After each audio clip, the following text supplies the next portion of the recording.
I'll help you generate revenue. Okay. And I'm one human. I know you can see that here, but. Well, I looked at your spreadsheets. I think you're more than one human. Well, so I'm trying to juggle the marketing, strategy, creative, the structuring, Salesforce. Yeah. There's a lot of, and I'm more of a right brain person, so there's a lot of left brain admin stuff that I'm also in the minutia of that I would love to rise above. Yeah, absolutely. As I'm not growing in my own career, I would like to personally be more outbound and talking to customers and part of the sales process and maybe even working with clients. And so a big part of this as well, one of that is like, I want to be probably always in some capacity to be overseeing sales and marketing. And if I'm not, I want to create a really great system. That's the Rawls way, as I said, that if someone comes in, we're setting our culture up for success for future generations, because being a family business, if we don't have sales, we don't have a process, we don't have a culture, and then we don't have a business. So, and as best as possible, I've cultivated reports for them. And so the black hole of nothing is organized in some way. It's just not organized in an effective way that I have effective or that's effective for them. Yeah. So what and that's perfect. So what we want to do is strip away all the stuff and say, okay, here are the categories of where our clients are going to be at any given time. Right. Then that's like the system, the process, the CRM is going to be mapped in that way. Right. Then the second part of that is to say, okay, now what's the playbook that we're going to do to them at those things? Here's how we're going to do that stuff. And then the third piece can be any resources that might support it and training, those types of things. But if everybody goes, oh, okay, yeah, that makes sense. Is there anywhere that our client is that isn't in one of these buckets? No. Okay, cool. Is there anything that we do differently than this list of things that we're supposed to do to them at these times? Well, sometimes I do this. Okay, what are those sometimes? And you just make sure that it's like that. Okay, and we know that we're going to contact them in this way at these stages. We're going to do, and it's not like a robotic calling to check in. That's what a lot of people, I just did a training last week, and the guy was like, I'm so busy, I got like 40 calls I got to make. I'm like, are they all just check-in calls? I'm like, do 0 of those because you're being annoying.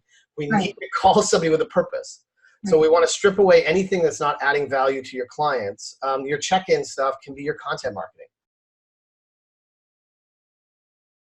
I mean, that's what we're running into with one of the clients right now, is all the people are doing it their own way, which is really hard to make things work. Now, if their own way is really effective, we'll review like what we think they should do.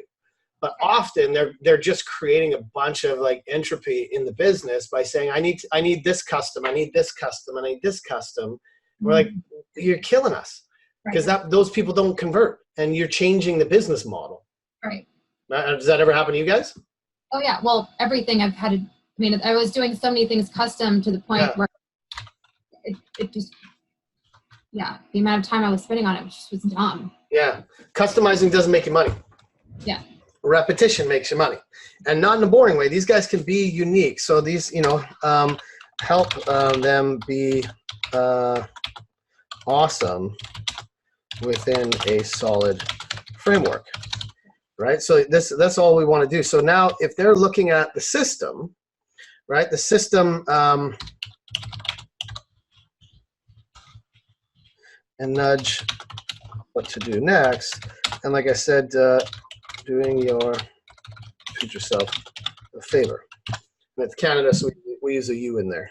So there you go. I like it. But if I look and say, okay, now we know, and if everybody goes, yeah, these are the phases that we go through, say, great. Now at this stage, here's all the stuff you should be doing. And I'm going to look at that stuff, and I'm going to, we're going to make sure. So I will go into, I would go into here, and I like, e.g., I would say, email number 2, send, and then set a follow-up call for, call number 3, 2 days later. And so now all they have to do is just do that. And in the follow-up, it says, do call number 3. And they look on their list, oh, call number 3 looks like this. So in their calendar, and then it's scheduled, right? That's all it is. And in the calendar, you go in, and maybe they have 10 calls to do a day. 10 Yep. emails, 10 calls. That's, that's 50 a week. That's more than plenty. Right. Right. Yep. But if they're doing that, then they're good to go. And if something happens, like if you get hit by a bus right now, a lot of the stuff goes away. So, right. And that's kind of, what I think about what an opportunity always for me is that if there's somebody's looking to hire a manager, they're trying to grow that, get this system clearly defined so somebody can manage a good system. Right. So, that as I heard you, the first time we chatted, you're doing too many things that you shouldn't be doing. And that's not your fault. That's how you either if you didn't do it, a whole bunch of stuff would go sideways. Right. So right now to get everybody to say, yes, I'll do that. And then the reporting to be at a click of a button to say, where are we at with this stuff? It's a lot more fun to say, okay, let's take a look at what the reports are telling us and take action based on that, instead of you having to go on, put on your detective goggles and go and try and find stuff and be like, we need to talk, and nobody really knows what they're supposed to do or who to call. If they know what they're supposed to do, then you manage on based on whether they did what they said they're going to do.